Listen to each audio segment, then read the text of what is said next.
What's up, guys? How is it going? All right, notice I'm starting with a shot of my game history right here, which is something I actually haven't filmed in quite a while.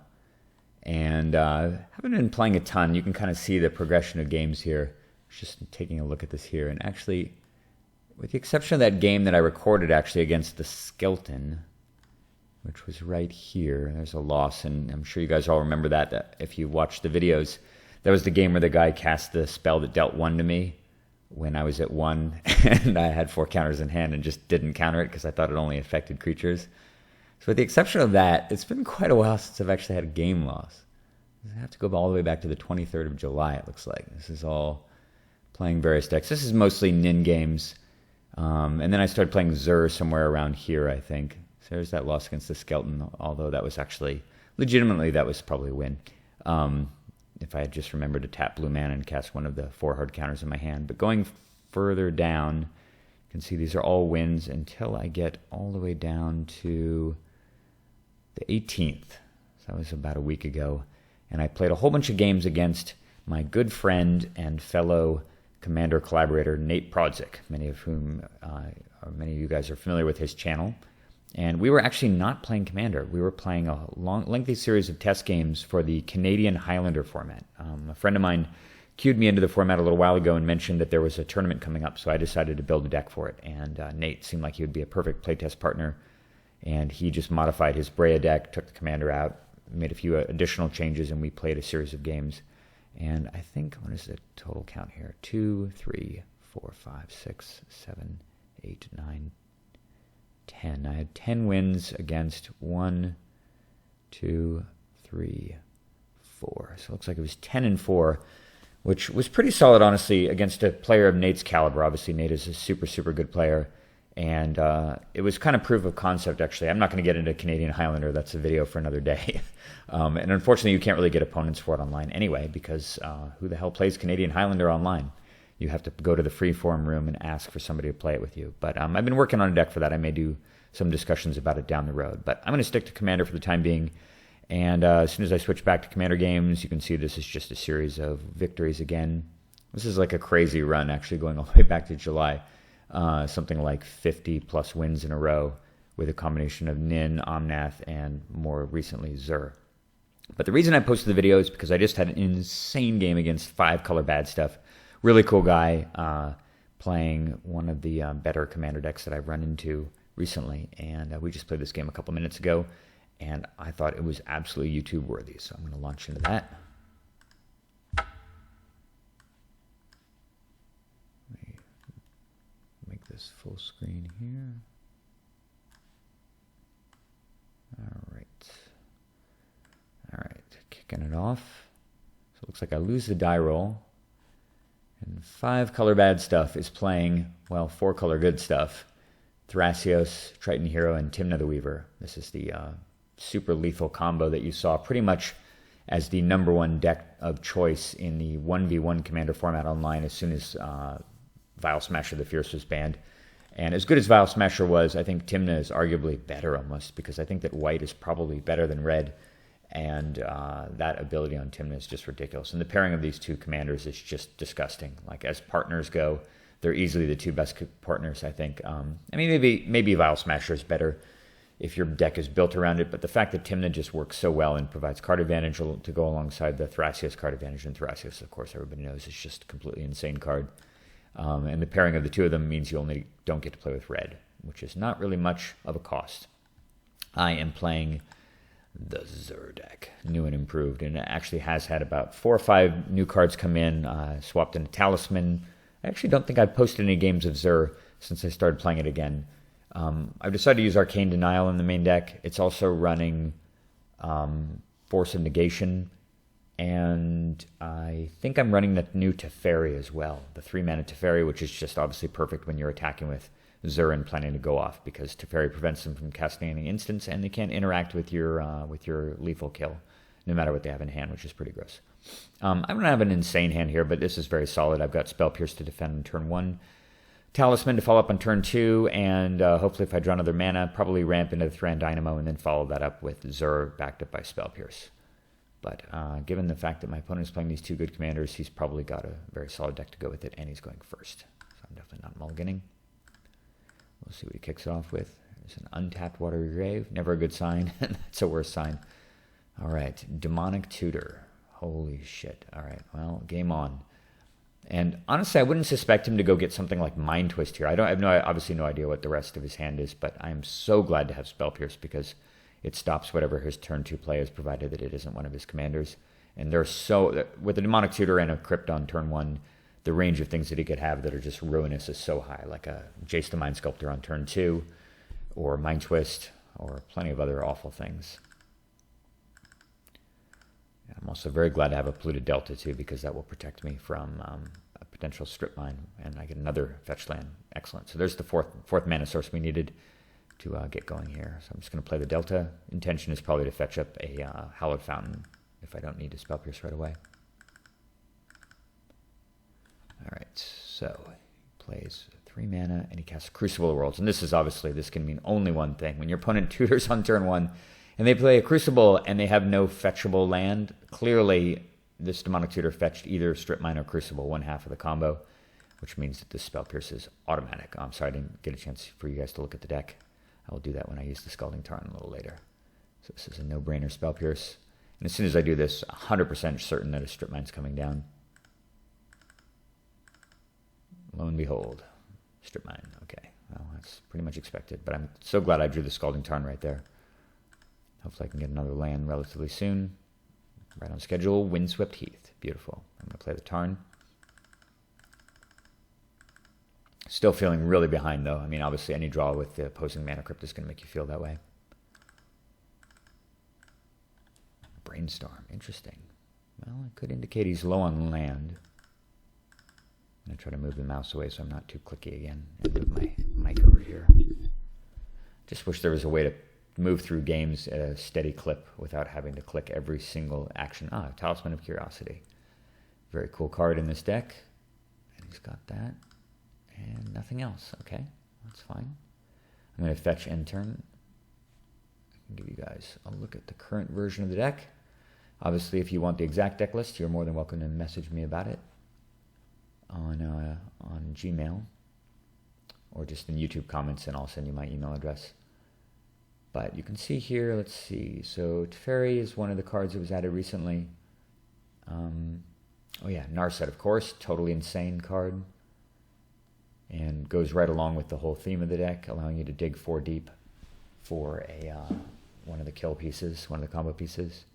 Arcane Denial came in recently, and I think the other card is finally just a Talisman. It's Talisman of Hierarchy added as well, black and white.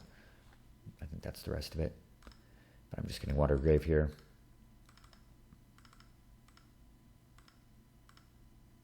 Imperial Seal. All right, well, that's handy for later, but I'm not really interested in tutoring right now. Just going to get a Scrubland, play the Talisman. And really my intention, I mean, honestly, this Tymna Thrasios deck, as powerful as it is, tends to have a lot of kind of value and combo-oriented cards and not a lot of, really doesn't tend to run a ton of spot removal because they can just outvalue the individual cards that are, they can just outvalue the individual creatures and stuff usually, and the commanders are so robust anyway that you can usually just block or attack with lifelink and you don't really care that much, which means that Zur is a lot more likely to actually stick here and get in for an attack. We'll see what he does. If he has 2 blue mana, I obviously can't play the Zur right away. I'm more likely to just play the Thran Dynamo or potentially just cast the Oblivion Ring on Mana Crypt and then follow up by casting Imperial Seal. And I think I would probably just get Necropotence. All right, Thran Dynamo himself. It's an interesting card, but obviously very good with Thrasios. And then he plays Winter Orb. And he asked me actually after the game if he played this prematurely, and I don't think that he did. I think that this was a fine choice to do it. Obviously, it has no effect on him at all, and it does set me back a turn, and it totally changes how I have to approach the game moving forward. So I think it was a completely fine thing to do.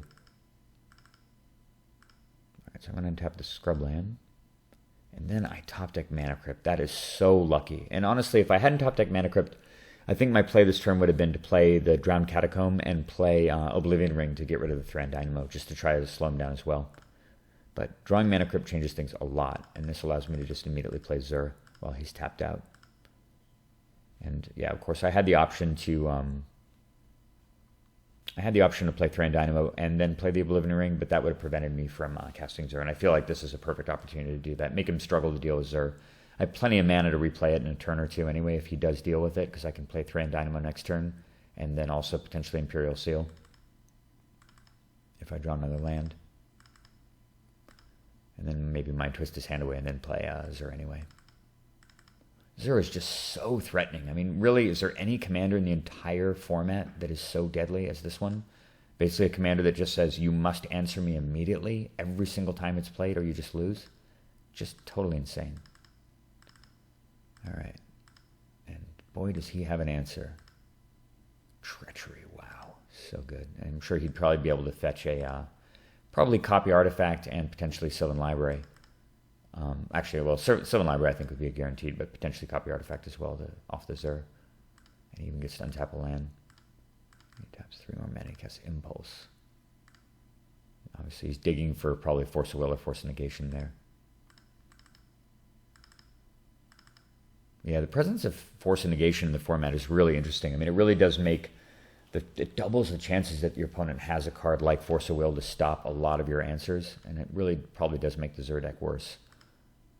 All right, well, I've got Oblivion Ring here, fortunately. I'm really hoping to draw land so I can go Thran Dynamo and then cast Oblivion Ring. But I draw Duress. God, that is so perfect. So even if he got lucky and did draw Force of Will or Force of Negation, I can just make him discard.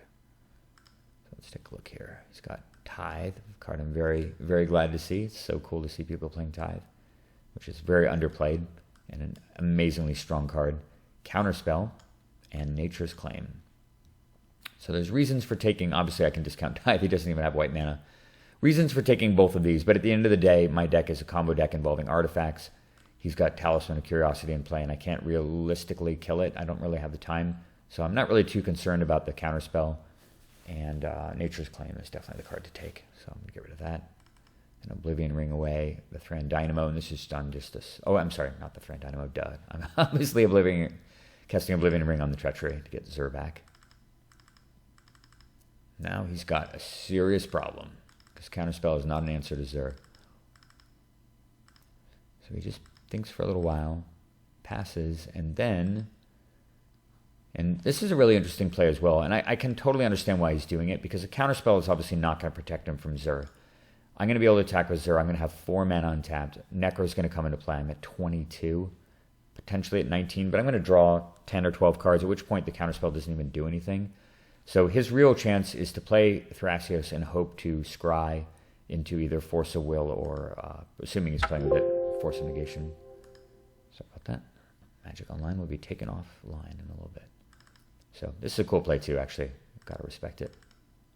All right, I'm tapping the Underground Watery Grave. I win the flip even. Mana Vault. God, I was thinking all I needed to draw was a land here, but Mana Vault just ices the deal. So unless there's a Force of Will or Pact on top of his deck, I'm going to play Mana Vault. Obviously, I'm going to play Thran Dynamo. And he scries in response. This is a Hail Mary here. He reveals Sensei's Divining Top. That is not a Force of Will. So Dynamo comes down. And I'm actually going to play my Helm of Obedience first here. The reason I'm doing this is because if he does in fact have a Force of Will or a Pact of Negation, it changes what I tutor for. Because if this resolves, all I have to do is attack and get Rest in Peace, and I win. If he does have Force of Will or Pact, then I will attack and get Necro and draw 15 cards instead. So need to find out first. Helm comes down, he has no counter. Zur's going in. And you all know what it fetches. So ridiculous. And that is the game.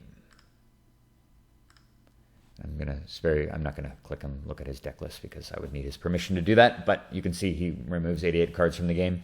His deck is really cool. It's a whole bunch of neat value stuff and a lot of cool synergistic interactive stuff with those 4 colors.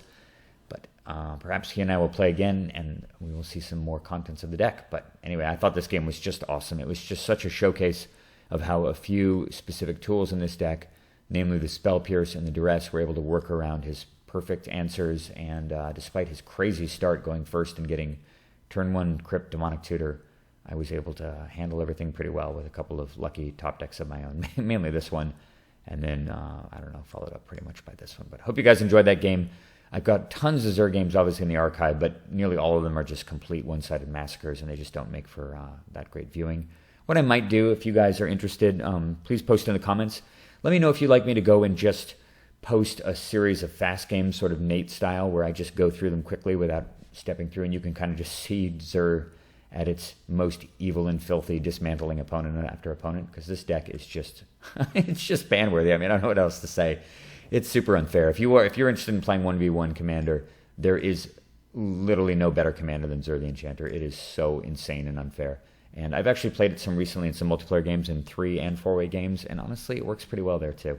So don't discount it for multiplayer, although it's clearly at its best in 1v1. Hope you guys enjoyed that game. I will post more soon. Take care.